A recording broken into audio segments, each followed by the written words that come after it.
Welcome to the Wanted Project podcast. In this episode, I'm going to explain a little more about what I hope for with this series. In an ideal situation, I'd be able to travel wherever we are and personally interview women interested in contributing to this work.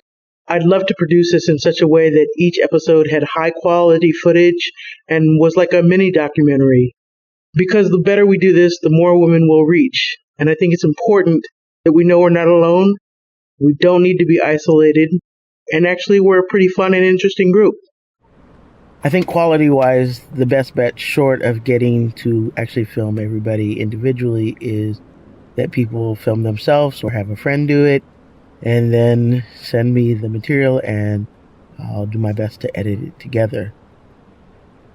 So in this episode, I've used myself as a test subject just really so that I can give you an idea of what I mean when I say I want to do a podcast. Now, I focused on myself as the subject, so I'm a musician. Don't worry, you don't have to be a musician. I expect us to be all sorts of things.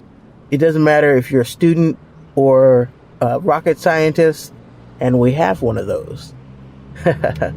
So, you're going to see footage of me talking, mixed in with stills, and hopefully we'll come up with a bunch of these little mini docs about women and our lives, and they'll just give us an opportunity to bear witness for each other.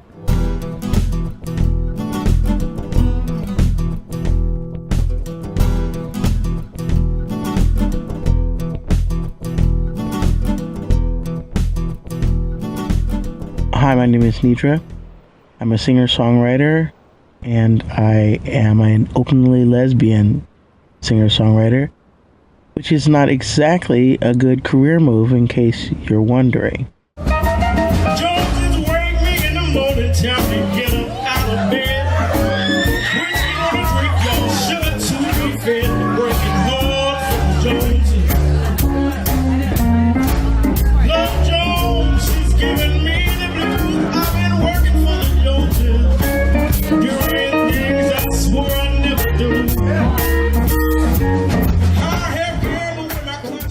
I've learned to do a lot of different things over the years. At one time, I worked in a store that sold organic produce, and then I worked in another store and ended up being the produce manager for many years. And I started learning to do web design and graphic kind of things because I needed it for my own website as a musician. And my brother knew how to do this, and so I just kind of learned from him, and next thing you know, I was getting freelance work doing web design, and it was actually a really good career choice, I guess, if you could call it that. But what it allowed me to do was kind of keep a income hustle happening, even if I was out doing gigs and things like that, because I could work remotely. And, you know, things like that have just expanded over the years. Whatever I have to learn to make things that I want to make, do things that I want to do, I just end up doing it, learning it. Even now, this stuff that I'm doing for this podcast is stuff I'm learning as I go. So I hope that as they come along that they will get better and fancier, and I'll just learn, and hopefully I won't, make everything cheesy or anything.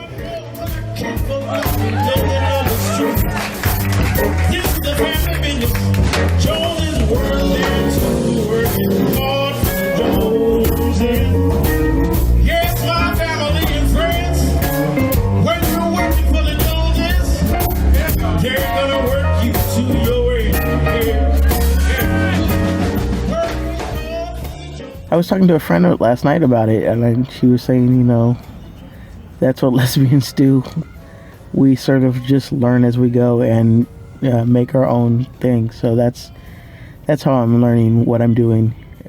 And, I expect that will also be helpful in how I do things musically as well.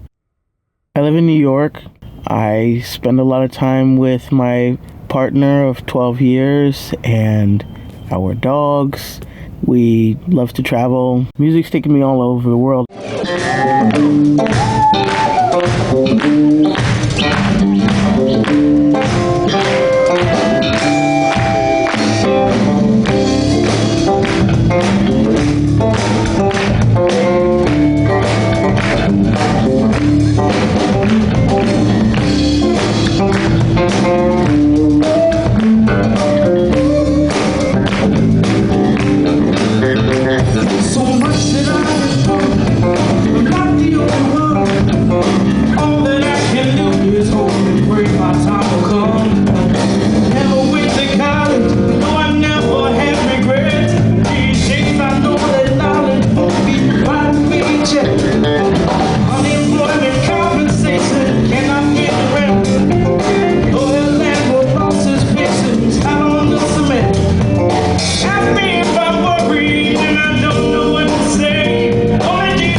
Both of my parents are musicians. My mom is a singer-songwriter, and my dad is a jazz musician.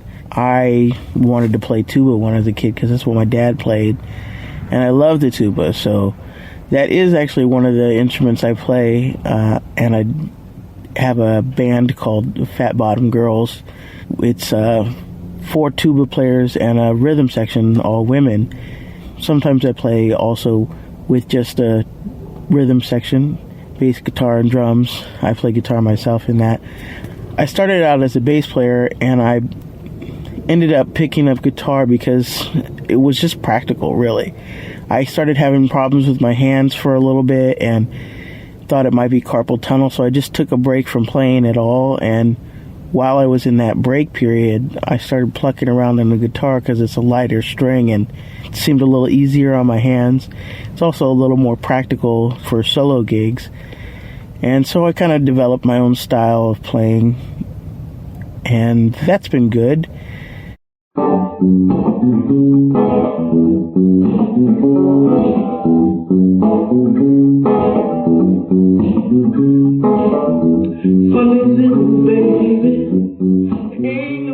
I think of myself as a bass player with a guitar.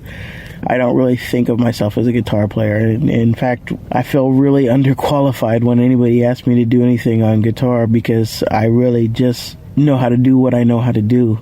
I'm still learning. I'm interested in learning all the time. So, I'm going to, try to learn other styles and ways of playing. I'm always fascinated by actual guitar players.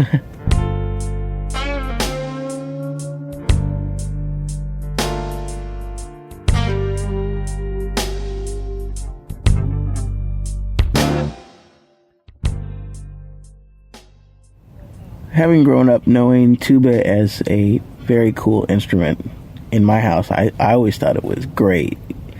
And if you really wanted to have a good band, you had to have at least 4 tubas. It makes complete sense that is my preferred sound. I grew up listening especially to Taj Mahal's Real Thing album, which is a live album, and it has that sound, that 4 tubas and a rhythm section kind of sound. Blues, it's the place I start when I talk about what kind of music I do. I say it's blues based, but it can go anywhere. Like my mom was a singer-songwriter in more of a folk tradition, and she later kind of developed more into country. So I grew up listening to basically everything from country and rock and jazz. My dad also did a lot of studio work, and he played in the band at Saturday Night Live. So I heard so much different music, and my music is informed by all the music I've listened to. So if you were to listen to one of my records, you would hear something that sounds a little country, a little gospel, a little blues. Any way you need her, she will come. Yeah.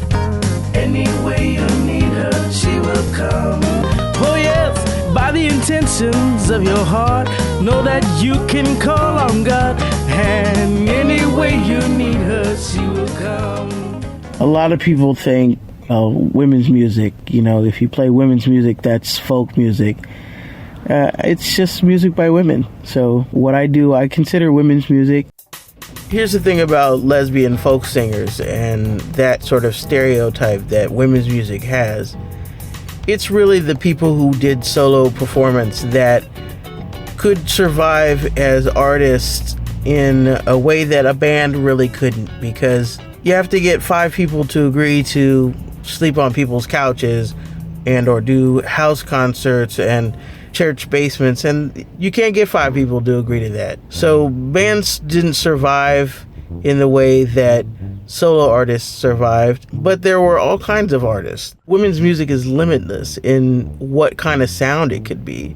I've heard everything from folk to reggae, R&B, Bulgarian women's choir, pipa, arhu, punk rock, basically you name it, women do it. And what makes it women's music is not the sound, it's that we're doing it by and for women, and it's the intention.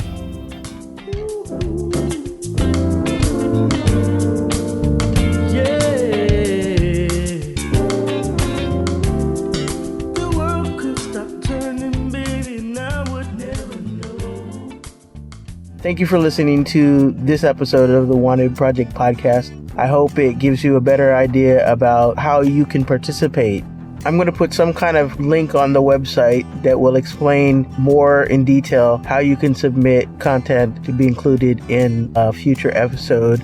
And remember, you are wanted, you are loved, and I want you to know it. Mothers and daughters, women born women, and we gather in the light of the August moon.